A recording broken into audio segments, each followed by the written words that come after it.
jetzt sagen, das Gelbe ist auch schwarz. Das ist da hinten. Das dort geht es dann rein. Und warum? Das ist dann quasi eine Zugentlastung. Eine billige Variante von der Zugentlastung. Das seht ihr. Da wackelt das Gelbe. Das ist schwarz. Das, genau, und dann wackelt da der Schwarze. Oder ist halt da der Buckel von dem Schwarzen. Ja, jetzt wackelt der Schwarze da. Seht ihr's?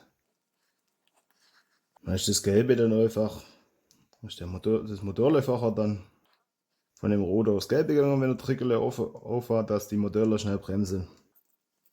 Das heißt, wir müssen nachher vom Blauen aufs Rote, wenn ich es noch richtig im Kopf habe, also von dem das von dem Triggerle da kommt.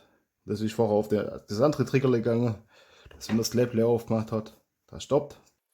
Und das Gelbe, den Sicherheitsgrundstein brauchen wir nicht.